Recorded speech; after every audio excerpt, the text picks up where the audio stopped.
ABP Ganga, खबर आपकी, जुबान आपकी। सुप्रीम कोर्ट में किसानों को जो आंदोलन चल रहा है उसको लेकर सुनवाई हो रही है। कल सुप्रीम कोर्ट ने सरकार को फटकार भी लगाई थी। हमारे साथ बातचीत के लिए मौजूद हैं कांग्रेस के वरिष्ठ नेता प्रमोद तिवारी जी। सर, कल सुप्रीम कोर्ट जिस तरीके से सुनवाई हुई, सुप्रीम कोर्ट ने कहा कि हम कानून को होल्ड करना चाहते हैं और फटकार भी लगाई केंद्र सरकार को। किस तरीके से आप देखते हैं? देखिए, मैं राजनीतिक जो मेरा अनुभव है और एक अधिवक्ता के रूप में जो अदालती अनुभव है, मैं कह सकता हूँ कल सुप्रीम कोर्ट को मैं बधाई दूंगा। उनके जो ऑब्जर्वेशन है उसका स्वागत करता हूँ। जो कुछ कहा है वो शत प्रतिशत सच कहा है। और भारत सरकार की, भाजपा सरकार पर जो टिप्पणी की है कि इन्होंने इस स्थिति से निपटने का किसान आंदोलन के पूरी तरह नाकामयाब रही है। सच तो यह है कि न इनकी नीत है न नीयत है कि ये इस आंदोलन को एक चुनी हुई सरकार की तरह फैसला लें, बल्कि ऐसा लगता है एक तरफ किसान बैठे हैं वार्ता कर रहे हैं और दूसरी तरफ पूंजीपतियों के प्रतिनिधि के रूप में हमारे मंत्रीगण बैठे हैं। वो पूंजीपतियों का हित देख रहे हैं, न देश हित न किसान का हित। तो सारी स्थितियां 48 दिन हो गए और ये सिवा लाठी चलाने के, सिवा पानी छुड़वाने की, सिवा उनको जलील करने की, अपमानजनक शब्दों की केंद्र सरकार की और उनकी पार्टी ने किया क्या है। तो मैं सर्वोच्च न्यायालय के प्रति आदर व्यक्त करते हुए उनकी उन ऑब्जर्वेशन को एक आईना बताता हूं भाजपा के लिए। उन्हें चाहिए कि अगर जरा भी शर्म हो तो तीनों कानून वापस लो और किसानों के हाथ जोड़कर माफी मांगो। अगर बात करें तो कांग्रेस की राष्ट्रीय अध्यक्षा सोनिया गांधी ने भी तमाम सारे विपक्षी नेताओं से बात की है। इसके अलावा अभी भी राहुल गांधी ने भी ट्वीट किया है कि कृषि कानून से वापस कुछ भी नहीं चाहिए किसानों को, और कांग्रेस पार्टी उनके साथ है। श्री राहुल गांधी ने बिल्कुल ठीक कहा है। तीनों कानून जब तक वापस नहीं होते, ये सिर्फ किसान के हित में नहीं, देश के हित में है कि ये वापस हो।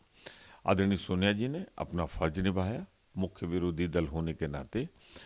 किसानों पर जो जुल्म ज्यादती की इंतहा हो रही है, याद दिला रही 1907 में जो आंदोलन हुआ था, जो ईस्ट इंडिया कंपनी ने तब के किसानों को कुचला था, उससे भी ज़्यादा बर्बर हो गई है भाजपा की सरकार, बेरहम हो गई है। और मैं ये कहना चाहता हूँ कि अपने संवैधानिक दायित्व का निर्वाह नहीं कर रही है। उसके लिए सारे विरोधी दल एक हों और किसानों को उनके हित में, जो देश हित में है, सब मिलजुल कर एक रास्ता खोजे। इसके लिए सोनिया जी ने पहल की। सर, लगता है सुप्रीम कोर्ट से रास्ता निकल पाएगा, क्योंकि कई सारे किसान नेता कह रहे हैं कि वो कमेटी वगैरह नहीं मानेंगे। देखिए, मैं नहीं जानता, ये आंदोलन है किसानों का, सरकार के बीच है, अभी आया नहीं निर्णय, उसको पढ़ने के बाद ही उस पर कोई प्रतिक्रिया दी जा सकती है। किसानों का जो भी फैसला हो ये किसानों को लेना है। तो मैं पूरा विश्वास है कि फैसला चाहे जो आए, जो टिप्पणी, जो ऑब्जर्वेशन केंद्र सरकार के लिए सर्वोच्च न्यायालय ने कर दिया, वो शर्म आनी चाहिए केंद्र सरकार को। अब भी तीनों कानून वापस लें और किसानों से माफी मांगे और अदालत से भी माफी मांगे। सर, अगर बात करें तो आज असदुद्दीन ओवैसी बनारस पहुंच रहे हैं और वहां से जौनपुर जाएंगे, तमाम जिलों पे जाएंगे। आम आदमी पार्टी भी लगातार उत्तर प्रदेश में भ्रमण कर रही है। लग रहा है कि छोटी पार्टियां ज़्यादा सक्रिय दिख रही हैं उत्तर प्रदेश के अंदर। जाने अनजाने महाराष्ट्र में भी उन्होंने भाजपा सरकार बनवाने की बहुत मदद हो गई, जो वोट काटा ओवैसी साहब ने। बिहार में सबने देख लिया कि उन्होंने अगर मतों का बंटवारा न किया होता तो आज वहाँ भाजपा सरकार नहीं होती। अब वो उत्तर प्रदेश में भी आए हैं, पर ये नेहरू गांधी का बहुत ही धर्मनिरपेक्ष प्रदेश है। ये पहचानता है ओबी साहब को।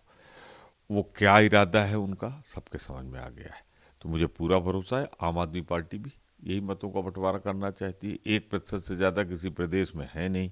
और जिस तरीके से उन्हें महत्व दे रही गिरफ्तारी और बोल के मुकदमे कायम करके भाजपा, लगता है वो भाजपा की मदद के लिए गए। सर, एक आखिरी सवाल है। वैक्सीन दिल्ली पहुंच गई है अभी, और इसके साथ साथ लखनऊ भी पहुंच रही है आज, कोविड वैक्सीन जो है। किस तरीके से आप देखते हैं इसको? हम वैक्सीन के लिए सारे वैज्ञानिकों का, इससे अभियान में जुड़े हुए सारे जो डॉक्टर, चिकित्सक हैं, सबका हम धन्यवाद देते हैं।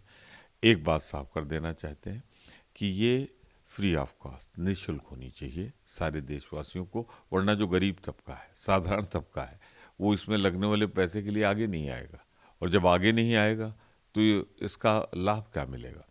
दूसरा, बहुत स्पष्ट कर दूं कि लोगों में संदेह जो है, तो इसे दूसरे देशों के बड़े राजनेताओं ने वैक्सीन लगवाई, उसे हमारे भारत सरकार या भारत के राजनेताओं को भी लगा ले तो दुविधा दूर हो जाएगी। शुक्रिया हमसे बातचीत के लिए। तो ये कांग्रेस के वरिष्ठ नेता प्रमोद तिवारी, जिनका कहना है कि सुप्रीम कोर्ट के ऑब्जर्वेशन के बाद केंद्र सरकार को तीनों कृषि कानून वापस ले लेना चाहिए, इसी से किसानों का भला होगा। और किसान जब तक कृषि कानून वापस नहीं होता है तब तक उन्होंने कहा है कि हम दिल्ली की सीमाओं से नहीं हटेंगे।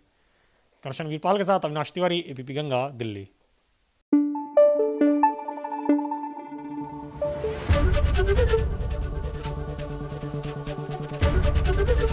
एबीपी गंगा, खबर आपकी, जुबान आपकी।